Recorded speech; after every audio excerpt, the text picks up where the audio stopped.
लेकिन ये वाला भूकंप का झटका वाकई अपने आप में बेहद ज़्यादा बड़ा और ज़्यादा देर के लिए रहा, जिस तरीके से आपने भी शेयर किया। बहुत शुक्रिया आप सभी का हमारे साथ जुड़कर ये तमाम जानकारियां साझा करने के लिए। आगे बढ़ेंगे। भारत और इंग्लैंड के बीच आज तीसरा टेस्ट मैच होने वाला है। लॉर्ड्स स्टेडियम में दोपहर 3:30 बजे ये मैच शुरू होगा। सीरीज में अब तक 1-1 की बराबरी पर दोनों टीमें हैं और साथ ही पिछले मैच में जीत से भारत के हौसले बुलंद हैं। कल ही प्लेइंग 11 का ऐलान भी इंग्लैंड कर चुका है।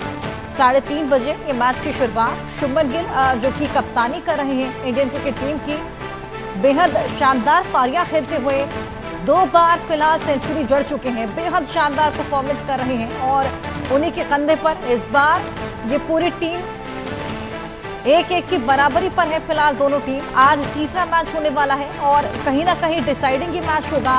अब स्कोर किस तरफ जाएगा, किस तरफ रुख ये स्कोर लेने वाला है, ये देखने वाली बात। प्लेइंग 11 का भी ऐलान हो चुका है, इंग्लैंड ऐलान कर चुका है। भारत के भी हौसले बुलंद हैं। बेहद शानदार प्रदर्शन भारत के तमाम खिलाड़ी देते हुए नजर आ रहे हैं। वहीं 3:30 बजे सबसे पहले टॉस होगा, जिसके बाद देखना होगा कि आज तीसरे मैच में कौन बाजी मारता है, कौन स्कोर को पलट कर रख देगा, क्योंकि फिलहाल इक्वल पे है, बराबरी पर है ये स्कोर। 1-1 का स्कोर है फिलहाल। अब देखना होगा कि आज किस तरीके से किसका पलड़ा भारी रहने वाला है। हमारे साथ हमारे स्पोर्ट्स एडिटर मनोज जोशी जी जुड़ गए हैं। मनोज जी, 1-1 का स्कोर है फिलहाल। आज क्या लगता है किसका पलड़ा भारी रहेगा और कौन आज ये पूरा स्कोर बदलने वाला है? तो निश्चित तौर पर भारत का ही भारी रहने वाला है, क्योंकि अब जसप्रीत बुमराह भी आ गए हैं और पिछले मैच में जसप्रीत बुमराह नहीं थे। उनके बिना जो है बहुत शानदार प्रदर्शन किया। आकाशदीप, शुभमन गिल का अद्भुत प्रदर्शन था मैं कहूंगा। और अब क्योंकि लॉर्ड्स का मैदान है, यहाँ चुनौतियां बिल्कुल अलग तरह की हैं। यहाँ स्लोप है और स्लोप पर एडजस्टमेंट करने में खासकर युवा खिलाड़ियों को बहुत थोड़ी दिक्कत आती है। तो वो एक सबसे बड़ी चुनौती रहने वाला है, क्योंकि अभी हमने एक रविचंद्रन अश्विन का भी एक कमेंट सुना।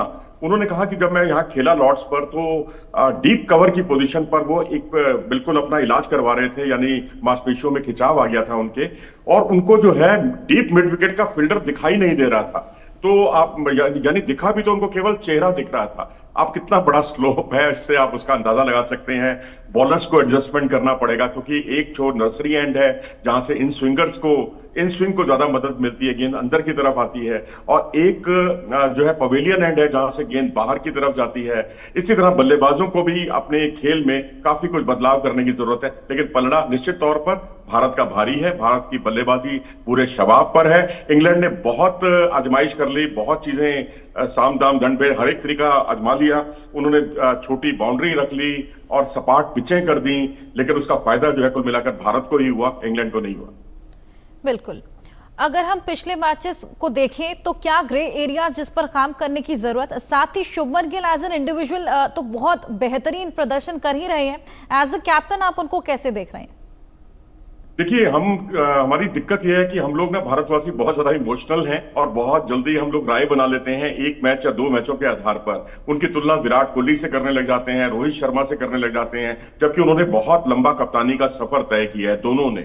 अब इनका पहला मैच था, हालांकि कुछ एक कमियां उसमें जरूर देखने को मिली फील्ड प्लेसमेंट को लेकर, लेकिन दूसरे मैच में वो कमियां भी दूर होती हुई दिखी।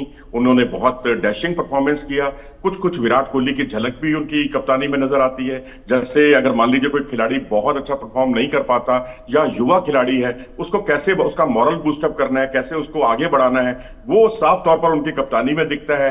प्रसिद्ध कृष्णा बहुत अच्छी गेंदबाजी नहीं कर पा रहे थे, मैच के चौथे दिन बहुत महंगे साबित हुए, लेकिन उनको लंच और टी के बीच में उन्होंने हटाया नहीं, काफी टाइम तक उनको बॉलिंग कराई। 5वें दिन तो पहला ओवर ही उन्होंने प्रसिद्ध कृष्णा से कराया, उनको कॉन्फिडेंस देने की कोशिश की।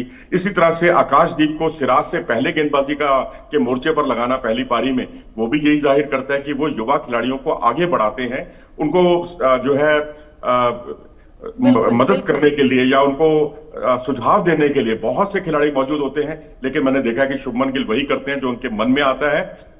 तो यही है कि कप्तान के तौर पर बहुत अच्छे हैं। आज का मैच बेहद दिलचस्प होने वाला है और ये देखने वाली बात होगी कि आज का स्कोर कौन पलटता है। बहुत शुक्रिया तमाम जानकारियां साझा करने के लिए। वक्त यहां पर एक छोटे से ब्रेक का, जल्द हाजिर होंगे।